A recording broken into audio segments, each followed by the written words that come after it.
Bien, hermano, pues yo lo quiero invitar que en esta noche me acompañe usted con su Biblia al Evangelio de Juan. Juan capítulo 12. Cuando usted lo encuentre, lo invito para que nos pongamos de pie y, perdóneme, Juan 17 y vamos a leer el verso 12. Juan capítulo 17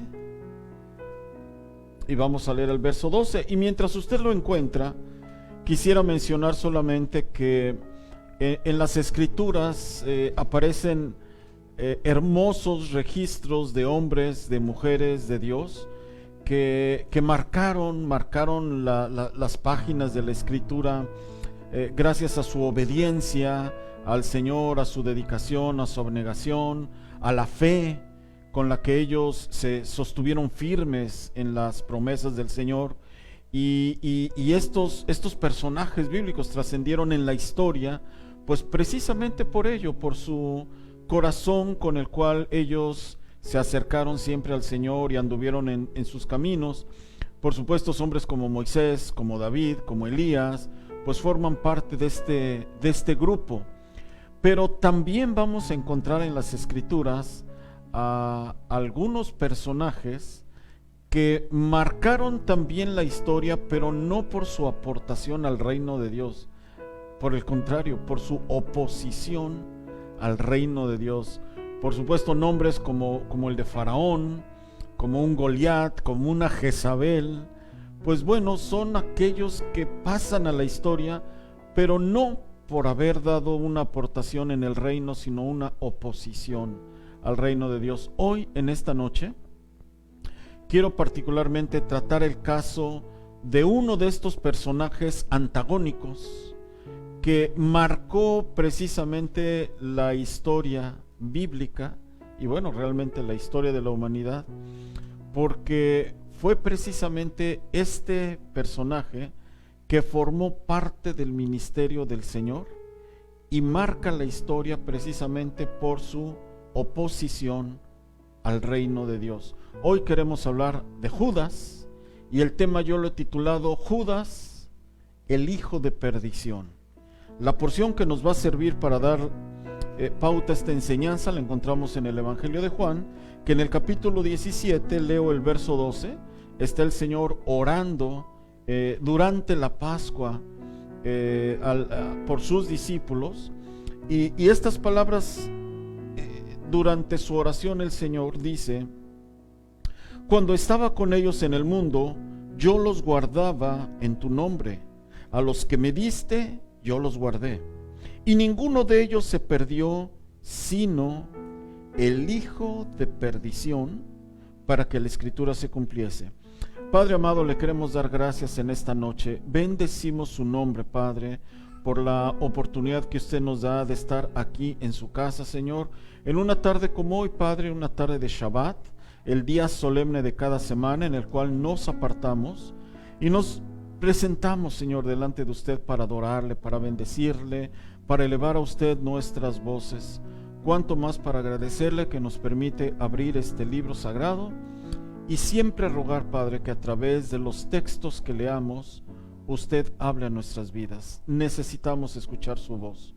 Oramos que usted hable a nuestras vidas en el precioso nombre de nuestro Señor Jesús, a quien siempre daremos honra, gloria y alabanza por los siglos de los siglos. Amén, amén, amén y amén. Tome asiento, hermano.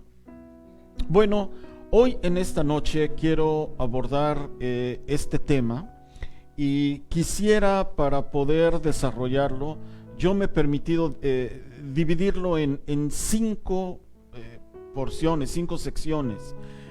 Esto a manera de poder abordar, de poder desarrollar el tema. Primeramente, hermano, hoy quiero hablar acerca de Judas en la profecía bíblica. Quiero mencionar a través de algunos versículos cuál es el perfil, el carácter, el temperamento que tenía Judas, algunas características personales. Como punto número 3, quiero enfatizar la fuerte conexión que existía entre Judas y el Satanás. Como punto número 4, quiero hablar de la sabiduría y la soberanía de nuestro Dios en todo lo que implica el papel de Judas en el ministerio del Señor, y al final pues llevarnos algunas lecciones prácticas. Así que hoy vamos a estar revisando varias porciones en la Escritura. Créame, hermano, que al desarrollar este tema es tanta la información que tenemos que tener un proceso de edición donde no podemos lamentablemente tener toda la cantidad de textos bíblicos, pero quiero mencionar que los que en esta noche revisaremos son suficientes para darnos una idea muy clara de quién era esta persona, qué papel jugó y además la enseñanza que nos llevamos detrás de todo esto. Así que, primer punto, hermano, vamos a revisar algunos textos que nos dejan ver cuál era la profecía que se habló de este personaje desde tiempos antiguos. Y solamente vaya usted, si quiere acompañarme, al libro de Salmos, Salmo 41. Es interesante, hermano, de los 12 discípulos, yo no encontré profecías de los otros 11. Es decir, no encontré una profecía que hablara de algo que iba a ser Pedro, no encontré una profecía de algo que fuera a ser Juan o alguno de los otros discípulos, Mateo, Andrés, Felipe, pero curiosamente de Judas sí encontré un par de profecías que hablaban desde tiempos antiguos cuál iba a ser el rol de este hombre. Salmo 41:9 nos dice: aún el hombre de mi paz, en quien yo confiaba, el que de mi pan comía, alzó contra mí el calcañar. Libro de Salmos, ahí estamos ya viendo una profecía. Si usted mira, hermano, en el libro de Juan capítulo 13, en el versículo 18, nuestro Señor Jesucristo citó precisamente esta porción del libro de Salmos cuando estaba hablando acerca de Judas. Mire cómo nuestro Señor Jesucristo ubica perfectamente la profecía bíblica cuando dice: no hablo de todos vosotros, yo sé a quienes he elegido, mas para que se cumpla la escritura, el que come pan conmigo levantó contra mí su calcañar. Nuestro Señor Jesucristo, al hablar de Judas, cita perfectamente la profecía del libro de Salmos. Así que ya desde tiempos antiguos se había profetizado que iba a ser precisamente un hombre cercano al Señor quien se levantaría contra él. Otra cita, hermano, solamente apúntela, está por cuestión de tiempo, solo la voy a citar en el libro del profeta Zacarías.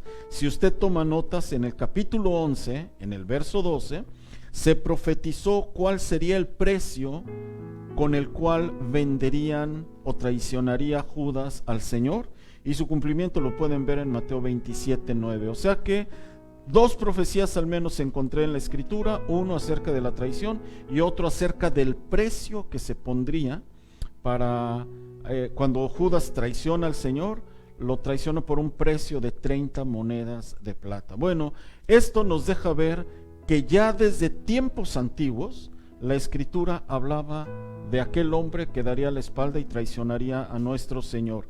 Muy bien, segundo punto que yo dije que quería mencionar en esta tarde es revisar las características de Judas. Los textos que a continuación vamos a revisar, nos vamos a dar cuenta que de palabras o de hechos que hacía Judas se desprende parte de su carácter, de su temperamento, de su forma de ser, y nos vamos a dar cuenta que de todas las citas que veamos, yo no encontré características buenas, todas son negativas. La primera que yo le quiero dar, Juan 12, y vamos a ver los versículos 5 y 6. Y mire lo que dice la palabra del Señor. Esto nos deja ver quién era Judas, Esto lo estoy haciendo con el objeto de entender cómo era él, qué características tenía él como persona. Dice el versículo 5. Bueno, el antecedente aquí, hermano, antes de leerlo, está el Señor en casa de Lázaro. Usted recuerda aquel que el Señor había resucitado después de 4 días de estar muerto. Y cuando estaba el Señor en casa de ellos, de Marta, María, dice la Escritura que llegó María por atrás, trajo un frasco de perfume puro de nardo con un valor aproximado de 300 denarios. Acuérdese que el denario era el salario de un día de trabajo, de un jornalero. 300 días es el salario de un año. Entonces, imagínese el costo tan elevado de este perfume. Bueno, llegó María, derramó el perfume a los pies del Señor y dice que los enjugaba con sus cabellos. Cuando vio Judas este hecho, vamos a ver lo que opinó Judas. Y yo le dije, de lo que él decía o hacía, se desprende qué clase de persona era él.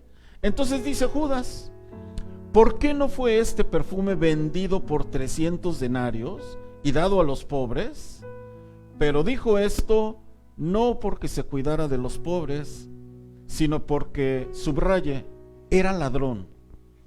Acuérdense lo que estamos viendo, características de Judas.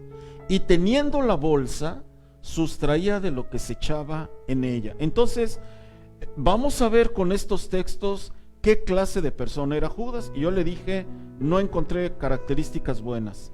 De esta porción, hermano, de esta porción se desprende algo más que yo lo quiero resaltar. Y quiero ser muy enfático en esto. Piense en la escena. El Señor está en la casa de Lázaro, de Marta, María. Llega el Señor y María toma un frasco de perfume, que ya lo dijimos, 300 denarios era el salario de un jornalero al año. Entonces estamos hablando de un precio elevadísimo. No creo que cualquier persona pudiera haber tenido esa libra, porque dice la Escritura que era una libra de perfume. No creo que cualquiera lo hubiera tenido. Para María, el Señor valía derramarle todo el perfume. Pero para Judas, que Judas está cuestionando y diciendo ¿qué desperdicio es este? ¿Sabe qué está haciendo? Está menospreciando al Señor. Para María, el Señor vale derramar ese perfume tan caro. Para Judas no. Para Judas era un desperdicio. No sé si esto lo podemos comprender. Él de alguna manera está diciendo no vale la pena el Señor para que se le derrame este perfume tan caro. Esto es lo que en el fondo está diciendo. Y yo sobre este punto le quiero llevar a una porción en Mateo 26, y vamos a leer los versículos 21, 22, 23 y 25.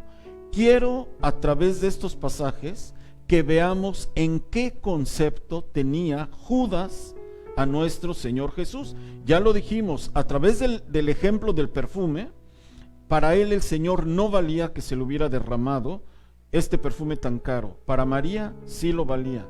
Ahora, cuando el Señor dijo, uno de vosotros me va a traicionar, mire la manera como reaccionaron los 11 de los discípulos y la manera como reacciona Judas. Mientras comían, dijo Jesús, de cierto os digo que uno de vosotros me va a entregar. Y entristecidos, subraye, todos se entristecieron de pensar que ellos pudieran negar al Señor, que lo pudieran entregar. Entonces se entristecieron y le dijeron, comenzó cada uno de ellos a decirle, soy yo, subraye, Señor. Mire la manera como consideraban ellos a nuestro Señor. Le preguntaron, ¿soy yo, Señor? Para Pedro, para Juan, para Andrés, para Felipe, para Bartolomé, para todos ellos, nuestro Señor era el Señor. Ahora vamos a ver verso 25. Entonces Jesús respondió, el que mete la mano conmigo en el plato, ese me va a entregar. Entonces respondiendo Judas, el que le entregaba, ahí no aparece entristecido, ahí ya no aparece la palabra entristecido. Y mire cómo le preguntó, ¿soy yo qué? Maestro. Para los 11, el Señor era el Señor. Para Judas, era un maestro. Estos textos nos dejan ver cómo estaba en el grupo de los 12, pero no para todos tenía el Señor el mismo lugar en el corazón de cada uno de ellos. Así que ya estamos viendo, la primera característica era ladrón, la segunda, menospreciaba al Señor, la tercera, hermano, codicia. Mateo 26, ahí mismo donde estaba, si usted tiene su Biblia abierta en Mateo 26, versículos 14 y 15, él se presenta directamente ante los principales líderes religiosos y dice: entonces uno de los 12, que se llamaba Judas Iscariote, él es el que fue a los principales sacerdotes y pregunta, hermano, en el versículo 15: ¿qué me daréis? ¿Qué me queréis dar? Y yo os lo entregaré. Y le asignaron 30 piezas de plata. Judas fue. ¿Y qué lo motivó a entregar al Señor, hermano? El dinero. Esto es muy triste. Lo digo así, hermano. Entregar a alguien por dinero, esto no se puede concebir. Y al Hijo de Dios, por supuesto, mucho menos. Bueno, primera característica, ladrón. Segunda, menospreciaba al Señor. Tercera, la codicia, la avaricia, el querer tener más. La siguiente característica que encuentro, hermano, Juan 13, 21 y 22. Yo en mis notas puse sangre fría. Tener sangre fría, ¿a qué me refiero? Él ya había ido a acordar que iba a entregar al Señor. Él sabe, hermano, que después de esa noche va a entregar a nuestro Señor ante las autoridades del templo. Todavía tuvo el descaro de regresar, celebrar la Pascua con el Señor, pero yo puse sangre fría. ¿Por qué? Se sentó a comer. Seguramente oraron.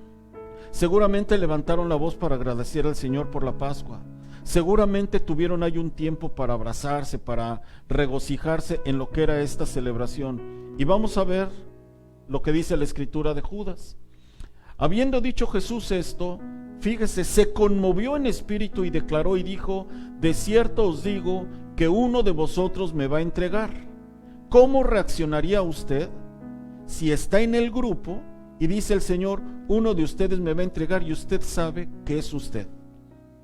Pues yo creo que los nervios nos delatarían, ¿no? Y tendríamos que ponernos nerviosos, inquietos, a tartamudear, porque me han descubierto. Pero mire lo que pasó. Entonces los discípulos se miraban unos a otros, dudando de quién hablaba. Judas no se inmutó. Tan es así que nadie sabía que era él. No hizo absolutamente nada Judas que pudiera haber evidenciado los planes que tenía. Entonces yo puse: este hombre tenía sangre fría.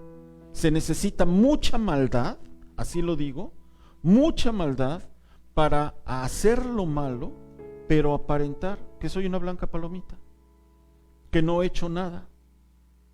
Esto me deja ver, hermano, el tipo de persona que era Judas. Siguiente característica, hermano, ya todos la sabemos: era un traidor y un hipócrita. Lo voy a decir así. Él, después de esto, fue al templo con los guardias para venir a prender al Señor. A ver, la traición por sí sola es reprobable. Haber pasado 3 años con el Señor, haber estado con Él, haber trabajado con Él, haber sido bendecido por Él, y por 30, perdóneme que lo diga así, por 30 mugrosas piezas de plata, lo entregó. Regresar, hermano, y decir: al que yo besare, ese es prenderlo. Hermano, quiero decirle que esto es un acto reprobable. La traición por sí sola lo es, pero hacerlo con un beso. Mire la escritura, lo que dice. Estamos en Lucas 22, 47 y 48. Mientras el Señor aún hablaba, se presentó una turba, y el que se llamaba Judas, uno de los 12, iba al frente de ellos y se acercó hasta Jesús para besarle. Hermano, esto del beso es todo un tratamiento que pudiéramos tener. Entonces Jesús le dijo: Judas, con un beso entregas al Hijo del Hombre. Mira, hermano, si lo iba a entregar, bien pudo haber regresado y haber dicho: ese es, agárrenlo. Ya, lo está entregando, ¿no? Es una traición. Pudo haber llegado, hermano, y aparentar que estaba indignado con el Señor. Nos falló usted, Señor. Lo entrego de una vez. o haberse puesto como que enojado porque a lo mejor no cumplió con sus expectativas. Claro, estoy especulando escenarios irreales, pero Judas escogió la opción de aparentar que lo amaba y llegar y traer a a esa turba de gente y darle un beso al Señor. Esto nos deja ver el nivel de maldad de este hombre. Ya vimos, ladrón, menospreciaba al Señor, codicia, por dinero lo vendió. Una sangre fría, una maldad para no inmutarse en el momento en el que el Señor dijo: uno de ustedes me va a entregar. Y lo peor, hermano, haberlo traicionado y haberlo hecho con un beso. Hasta aquí estoy abarcando la parte que yo mencioné, que era el punto número 2, las características de Judas. El punto número 3, yo le dije, quiero ver la conexión entre Judas y Satanás, que lo mencioné al principio. Los textos que siguen, yo le voy a mostrar, aparte de todas sus características que ya vimos negativas, ahora le quiero mostrar los textos que me dejan ver el fuerte contacto o conexión más bien que existe entre Judas y el adversario de nuestras almas. La primera cita, hermano, si usted quiere mirar Evangelio de Juan, que fue con el que abrimos, capítulo 17. Ya lo leímos, es donde el Señor se refiere a él. Cuando estaba con ellos en el mundo, yo los guardaba en tu nombre, a los que me diste yo los guardé, y ninguno de ellos se perdió, sino el hijo de perdición. Subraye, por favor, el término hijo de perdición. Nuestro Señor Jesucristo se refirió a él con una expresión muy interesante, porque el término hijo de perdición, quiero aclarar, hijo de perdición no es el hijo perdido, sino es el hijo que hace perder a otros. No sé si se puede entender la categoría con la cual el Señor lo está etiquetando. Hijo de perdición es hijo que hace perder a otros. Es aquel que tiene un rol para hacer extraviar a otros, hacerlos perder. Por eso dijo hijo de perdición. Ahora, en la Biblia, en el libro de Apocalipsis, usted y yo debemos recordar que se habla la Escritura de que en los últimos tiempos, que ya no nos falta mucho, se iban a levantar dos bestias. Usted lo recuerda, en Apocalipsis 13 se habla de una bestia que surge del mar y otra bestia que surge de la tierra.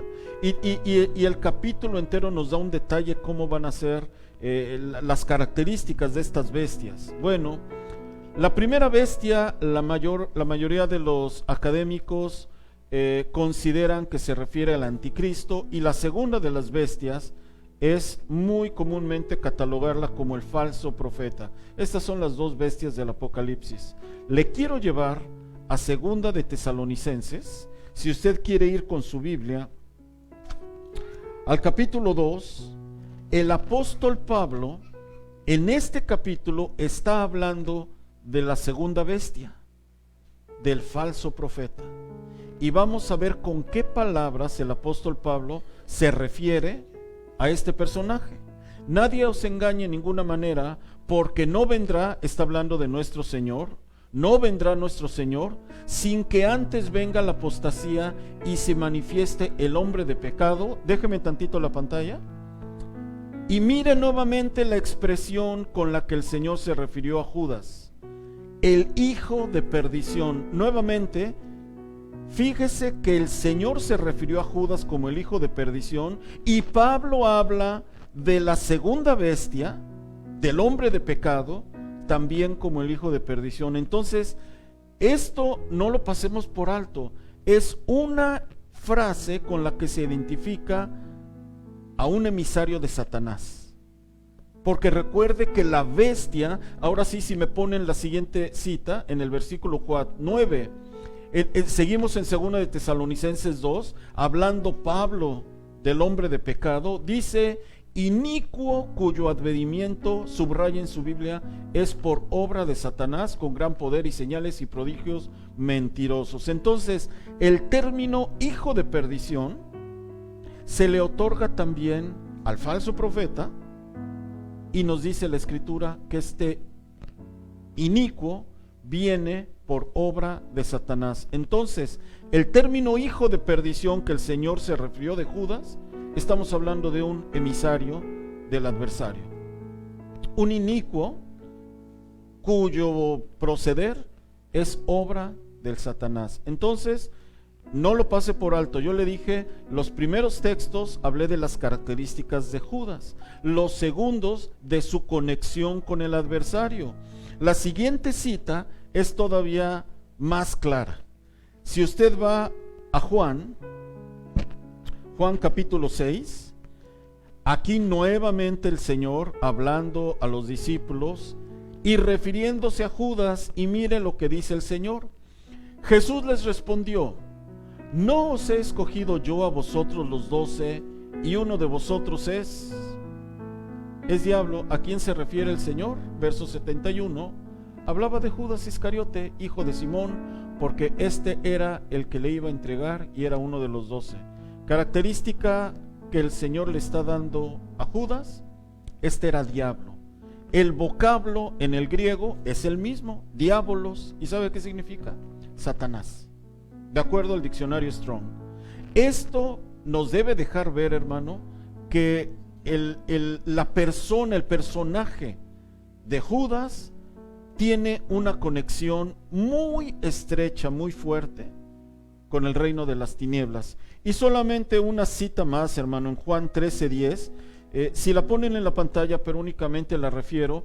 Recuerda cuando el Señor lavaba los pies de sus discípulos durante la última cena, y dice la Escritura que Pedro, cuando ve que el Señor le va a lavar los pies, dice: Señor, ¿cómo me va a lavar usted los pies a mí? Y el Señor le dice: si no te lavaré los pies, no tendrás parte conmigo en el reino de Dios. Y Pedro le dice: Señor, entonces láveme todo. Y el Señor le contesta: vosotros estáis limpios, así que solo se necesita lavar manos y pies. Pero mire lo que dice la Escritura: el que está lavado no necesita sino lavarse los pies, pues todo está limpio. Y vosotros limpios estáis, subraye, aunque no todos. Característica de Judas: él no estaba limpio. Espiritualmente, mire, hermano, todos los 11 discípulos estaban ya limpios por la palabra del Señor. Judas permaneció en iniquidad todo el tiempo del ministerio del Señor. Esto es sorprendente, porque a los otros 11 el Señor dice: vosotros limpios estáis, pero no todos. Hay uno que, aunque formó parte de los 12, permaneció en impiedad. Estos textos, hermano, son suficientes para hablar de esa conexión, pero solo le voy a dar uno más, en Juan 13:26, y con esto cierro los textos con los que estoy revisando la conexión entre Judas y el adversario. Juan 13:26, si me ayudan en la cabina.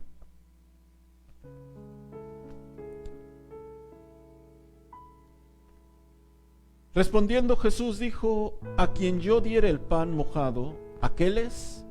Y mojando el pan lo dio a Judas Iscariote, hijo de Simón. Versículo siguiente: y después del bocado, subraye, Satanás entró en él. Es el único versículo, hermano.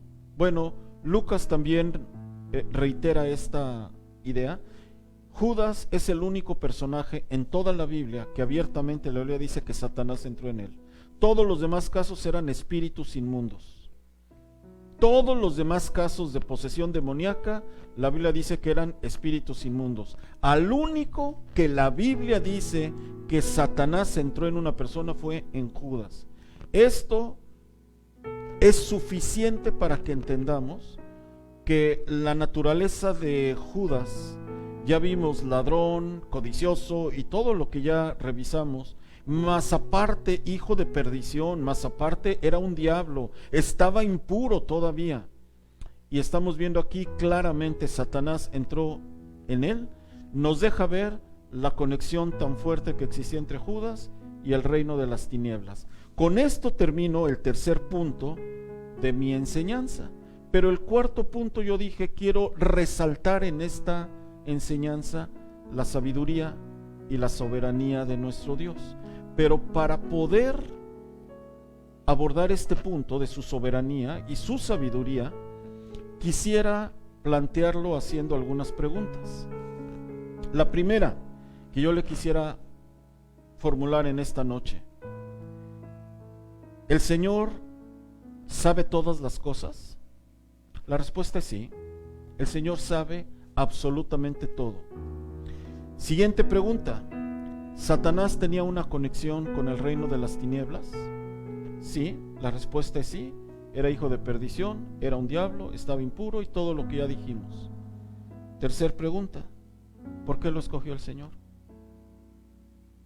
Si el Señor lo sabe todo, si el Señor sabe que es un diablo y sabe que es hijo de perdición, ¿no recuerda que antes de elegir a sus 12 discípulos pasó la noche orando? Toda la noche estuvo orando. Y lo más sorprendente es que escogió a 11 y a un diablo. Esto a mí me sorprende. Esto a mí me maravilla. Por eso yo dije, yo quiero resaltar la sabiduría y la soberanía del Señor.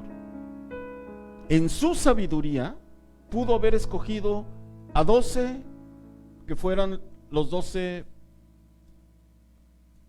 como dice la hermana Santos, vamos a entender como el resto de los discípulos, con sus fallas y todo, pero con un corazón dispuesto para el Señor. Pero escogió 11 y uno que era diablo. Y la pregunta es ¿por qué? La Escritura no nos lo dice, pero yo le voy a decir algo. Esto nos demuestra, o la enseñanza que podemos obtener de todo esto, es que aún el Satanás obra para los propósitos divinos de nuestro Dios. Aún el adversario de nuestras almas, cuando obra de acuerdo al plan perfecto de nuestro Dios. A nuestro Dios nadie le echa a perder el plan. A nuestro Dios nadie le estropea sus propósitos. Él tiene un dominio y un control sobre absolutamente todas las cosas que ni aún el hijo de perdición le pudo haber echado a perder la obra y el ministerio a nuestro Dios, sino que obró de acuerdo al plan y al propósito que el Señor tenía para la salvación que el Señor estaría otorgando a toda la humanidad. Entonces, cuando nosotros miramos todo esto, no podemos dejar de concluir, hermano, que aún nuestro adversario actúa y obra de acuerdo a los propósitos de nuestro Padre Celestial en nuestras vidas. Esto, hermano, aunque no es lo más fácil de digerir, pero esto es lo que nosotros podemos ver de todo esto que acabamos de mencionar. Y yo tengo que preguntarme, ¿esto qué tiene que ver con nosotros? ¿Esto en dónde nos aplica algo práctico a nuestras vidas? Yo le voy a decir lo que yo apunté en mis notas. Si el Hijo de Dios incluyó en su equipo de trabajo a un inicuo, a un instrumento de Satanás, pregunta, ¿será posible que el Señor incluya a un inicuo parecido en el círculo cercano de cada uno de nosotros? Pregunta, ¿será posible que el Señor incluya a un hijo de perdición dentro de la iglesia? Sí, hermano. Si estuvo este hombre en el ministerio más importante sobre la faz de la tierra, formó parte, Judas, siendo un diablo, formó parte del ministerio más importante sobre la faz de la tierra, porque era el ministerio que traía salvación a la humanidad. ¿Será posible que el Señor incluya a un inicuo así en la familia? Yo me inclino a pensar que sí, hermano. Que si el Señor lo incluyó en su equipo con el cual el Señor trabajaría sobre la faz de la tierra, es muy probable que también lo pueda hacer en el trabajo, en la escuela, en la iglesia o en la familia. Pero le tengo buenas noticias. Siempre obrará de acuerdo a los propósitos perfectos, divinos de nuestro Padre Celestial. El adversario no tiene la capacidad de alterar el control que tiene nuestro Dios sobre todas las cosas. No lo tiene. Por lo tanto, todo lo que el enemigo intente, aún para mal, el Señor lo puede utilizar para bien. Y quiero únicamente, hermano, terminar con dos ejemplos y después hacer una lectura. Y con esto quiero que oremos. Los ejemplos con los que yo pudiera utilizar. ¿Recuerda usted el caso de Ana? La Escritura nos dice que en aquellos tiempos Ana no podía tener un hijo. Y nos habla la Escritura que Penina afligía a Ana porque ella no tenía hijos. Y era tanta la aflicción que le causaba Penina a Ana, que esta mujer llegó un día al templo llorando amargamente e hizo un voto y le dijo: Señor, si usted me concediera un hijo, yo lo consagraré todos los días de su vida para que le sirva. Y hemos aprendido, hermano, si Penina no aflige a Ana, probablemente Ana nunca haga un voto y probablemente Samuel no nazca. Por lo tanto, para que Samuel hubiera nacido, el profeta, tuvo que haber una Penina que afligiera a Ana para que Ana con amargura viniera y llorara delante del Señor y hiciera un voto. Esto nos deja ver, hermano, que sí es probable que aún dentro de la familia pueden haber gente perversa, gente mala, pero siempre obrará de acuerdo a los propósitos de nuestro Dios. El otro caso que yo le pudiera citar es el de Job. Cómo es que aun cuando el mismo adversario quiso acabar con la vida de Job, al final de todas las penas que pasó este siervo de Dios, el Señor lo bendijo al doble, todavía más de lo que el Señor ya lo había bendecido en un principio. Amados hermanos y amada iglesia, si un perverso como Judas formó parte del ministerio más importante sobre la faz de la tierra de nuestro Señor Jesucristo, es probable que también en nuestros círculos donde nos movamos se pueda incluir por parte de nuestro Dios igualmente a hombres perversos, pero será siempre para propósitos divinos. Termino, hermano, con una parábola que hemos revisado en este lugar en múltiples ocasiones, Mateo 13. Y con esto yo quiero que oremos y comprendamos que detrás de muchas aflicciones que vivimos, detrás de a veces luchas que tenemos con compañeros de trabajo, con gente que se opone al Señor, con aquellos que muchas veces se levantan en contra del Evangelio, nuestro Padre Celestial tiene propósitos detrás de todo ello. La parábola es conocida como la parábola del trigo y la cizaña. En esta parábola, hermano, es muy interesante porque el Señor equipara a los hijos de Dios con el trigo y a los hijos del maligno con la cizaña. Y mire lo que dice la parábola. Les refirió otra parábola diciendo: el reino de los cielos es semejante a un hombre que sembró buena semilla en su campo. Pero mientras dormían los hombres, vino su enemigo y sembró cizaña entre el trigo y se fue. Cuando salió la hierba y dio fruto, entonces apareció también la cizaña. Vinieron entonces los siervos del padre de familia y le dijeron: Señor, ¿no sembraste buena semilla en tu campo? ¿De dónde pues tienes cizaña? Él les dijo: un enemigo ha hecho esto. Y los siervos le dijeron: ¿quieres pues que vayamos y la arranquemos? Él les dijo: no, no sea que al arrancar la cizaña, arranquéis también con ella el trigo. Dejad crecer juntamente lo uno con lo otro hasta la siega. Y al tiempo de la siega yo diré a los segadores: recoged primero la cizaña y atadla en manojos para quemarla, pero recoged el trigo en mi granero. ¿A qué se refiere todo esto? Las cizañas son los hijos del maligno, el trigo los hijos de Dios. Le dijeron los segadores, los ángeles: Señor, no quiere que vayamos y arranquemos la cizaña, es decir, a los hombres inicuos. Y el Señor dijo, no, dejadlos crecer lo uno con lo otro.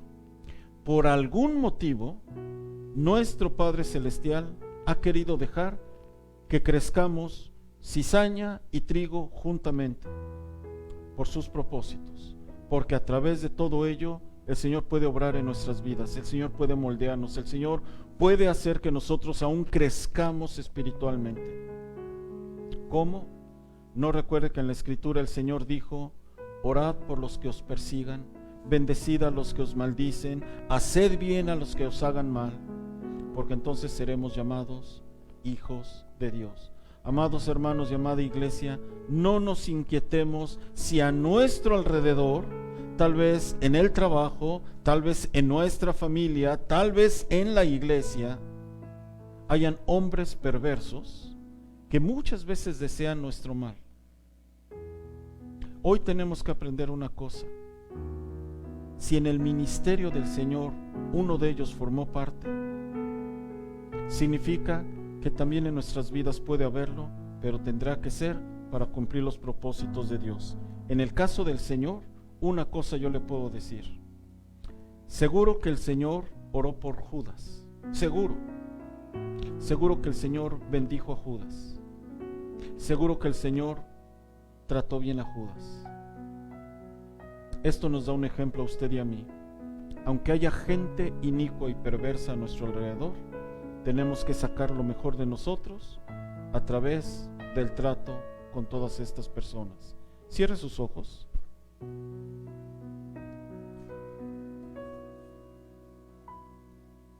Y si hubiera aquí tal vez alguien que nos sentimos de repente inquietos porque alrededor nuestro puede haber gente que desea nuestro mal y gente que tiene un corazón opuesto a las cosas de Dios, o gente que abiertamente se declara como un enemigo de nuestro Dios. Sepamos que el Señor, por propósitos divinos, quiso dejar que crezca cizaña y trigo juntamente hasta el día de la siega, y en ello tenemos que trabajar todos nosotros por establecer su reino, aún con cizaña a nuestro alrededor. Padre amado, le queremos dar las gracias por su palabra en esta tarde. Nos sorprendemos, Padre, de mirar todo lo que la Escritura dice acerca de este personaje, y formó parte de los 12 apóstoles. No podemos dejar, Señor, de maravillarnos, de mirar todas las características que tenía y la conexión tan fuerte, Señor, con el reino de las tinieblas, y fue llamado, fue escogido para formar parte de un grupo. Esto nos tiene que dar lecciones a nosotros, como cristianos, como iglesia. Nosotros no sabemos, Padre, a quién usted ha elegido para formar parte de nuestro círculo cercano, tal vez en el trabajo, tal vez aquí en la misma iglesia, o tal vez en la familia. Pero todo ello, Señor, tendrá que cumplir con un propósito suyo, porque usted pudo haber dejado a Judas fuera del grupo, pero lo incluyó para que formara parte. Esta es la sabiduría suya.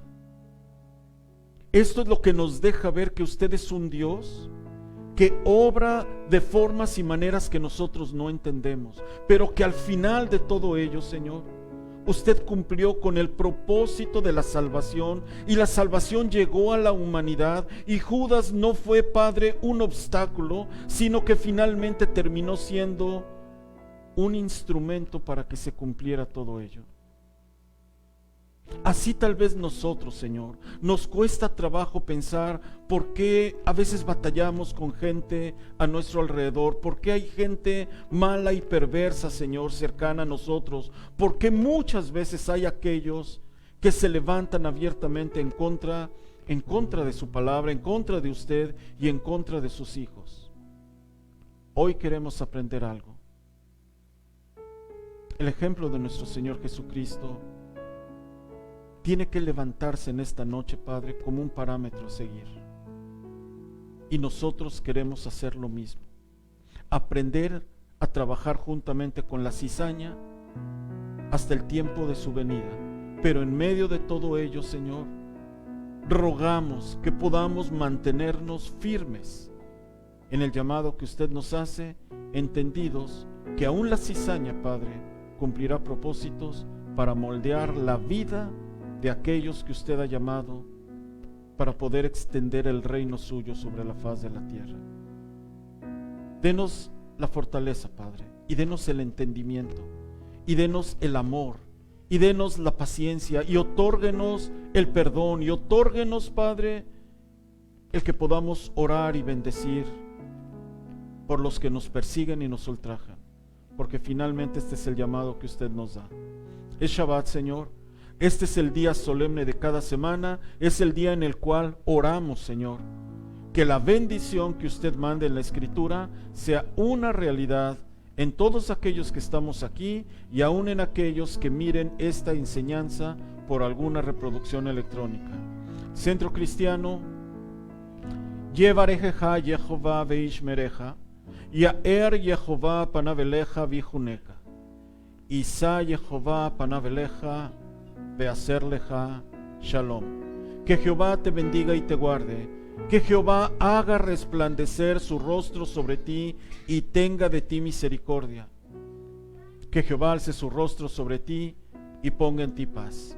Beshem Yeshua HaMashiach, en el nombre precioso de nuestro Señor Jesucristo, a quien siempre daremos honra, gloria y alabanza por los siglos de los siglos. Y el pueblo de Dios dice, amén, amén, amén y amén. Que el Señor nos bendiga en esta noche, hermano. Vayamos con la bendición de Dios. Shabbat Shalom.